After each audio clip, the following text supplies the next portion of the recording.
to add on to one or two comments? And I know some are stressed for time. Or shall we start with you, Fred?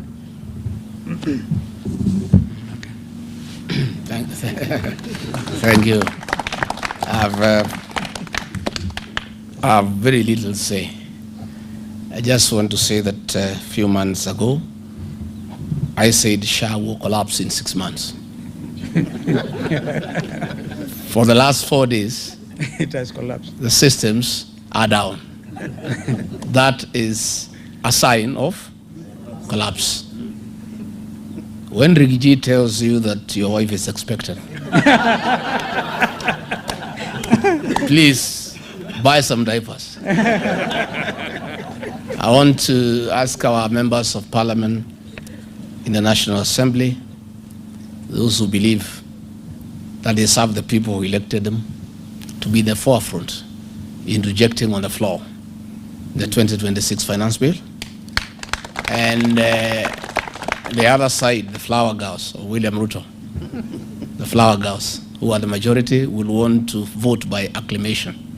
Please be present to force a division so that Kenyans can know who voted with them and who voted against them, so that they can keep a record, so that next year, in another 14 months, they can pay them back in kind.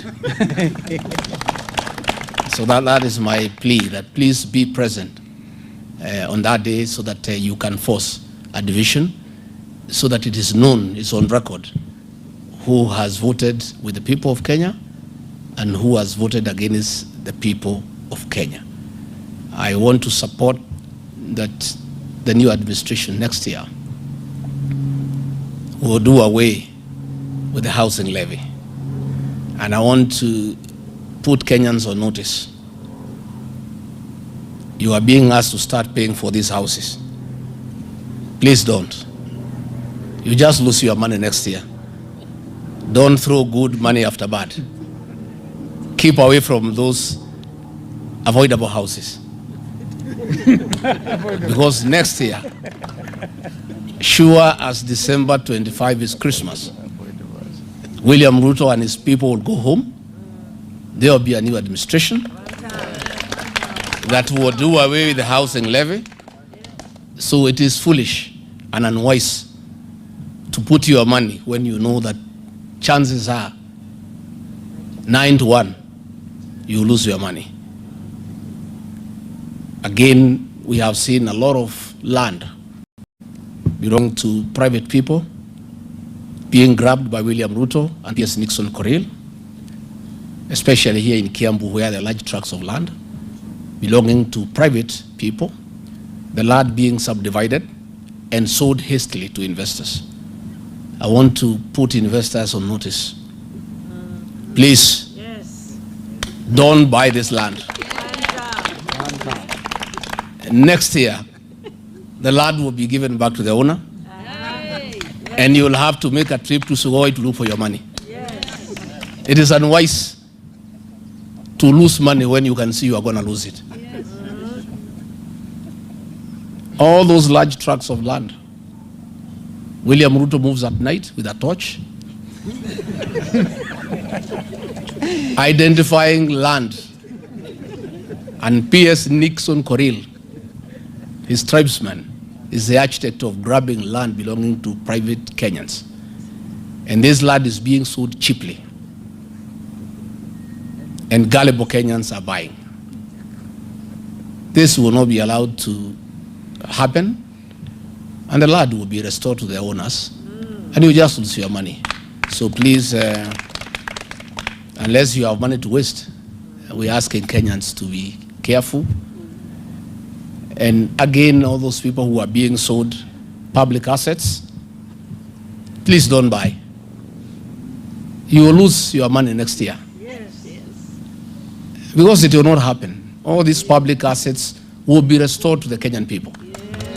And since we are putting you on notice, you will not be able to plead ignorance and to say that you bought because you did not know. Don't buy public assets between now and the next general election. You just lose your money. I thank you. Well done.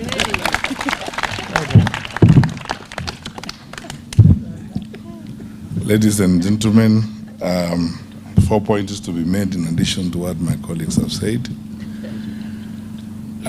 When we, in public discourse and public meetings, say that we are not just talking, the things we say can actually happen, we've demonstrated this year that they can actually happen. So my first point is, to the people of Kenya, we are talking about hope. Don't lose hope, because we will restore our country to where it ought to be. We will provide real free education. The fear I have, I've not looked at the most current data, is that our dropout rate in schools could very easily have gone back to the pre-Kibaki days because of the number of children who cannot access education. The figures we have quoted here and the savings we are making in the education sector are intended to remove all the barriers to access to education. Because for a country of our size that has got the aspirations that we have, we cannot afford to have barriers to access to education, whether they're in levies, in fees, and all that kind of thing. So all those policy proposals that worked effectively during the Jubilee administration will be restored. They will work.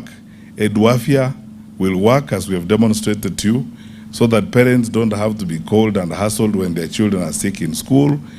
We will remove some of these irrelevant and unnecessary levies and restore capitation to schools so that school heads are able to manage schools without stress and without undue pressure. What I would like to say, I said over the weekend, and I reiterate it again, that on this one issue of education, it's necessary, and we are asking the president and his government. You know, time lost, a year is too long in the education sector. We can have an all-parties conversation, and we have demonstrated what can be done to save the crisis in the education sector right now. They could start with this year's budget, this year's finance bill, and save the situation in the education sector. I have noted that the only change the president has been able to do is to appoint Mr. John Ololtua as the new PS at the Minister of Education. John is a good guy. He was my regional director of education when I was minister, but that is not enough. They need to have a different mindset in the way in which they are looking at the education sector so that we can save our children and our parents, and most importantly, our teachers from pain. Point number 2, discipline is destiny. There is no way we are going to manage ourselves as a country outside of effective discipline. The level of wastage in government is unbearable. You have noticed clearly from the proposals we have made that we can live within our means, we can reduce some of the allocations and some of the luxuries we're engaged in. For a government our size, for a country with our aspirations, faced with the challenges that we face, some of the things we do are actually very unrealistic and almost totally irresponsible. Point number 3, we are a democracy, and democracy is government by deliberation. Our colleague, the Minister for Finance now, or the Cabinet Secretary for the National Treasury, has been criticizing us and saying we are making proposals to the Finance Bill 2026 recklessly. And my answer to him is this: you put it forward so that we deliberate it, we give you our views. And that's why we are asking members of parliament that if some of these amendments are not done, then the bill should be rejected in total. There are details that we have not gone into here. For example, if you increase tax on income from rent from 7.5% to 10%, all that is going to be passed on to tenants. The same ones who are paying SHA, the same ones who are paying housing levy, the same ones who are paying all these taxes. How will life be afforded? So we are not basically saying things because we are bored. We are saying things because we can see and we live here. And we are saying them in patriotism. And our colleagues, our fellow citizens who are in government, need to also, with the same attitude, the same positive view, take our proposals very seriously and take them in their stride and see what can be done. And I don't think, although Honorable Kalonzo Musyoka Rigathi Gachagua did not say this. I don't think that the United Alternative Government is opposed to a conversation. Our members of parliament who are in parliament, I'm sure will be very happy to have a conversation on how these measures can be changed and these proposals can be changed in Finance Bill 2026 so that we can have a palliative situation. He asked how I was in cabinet for 10 years and we passed finance.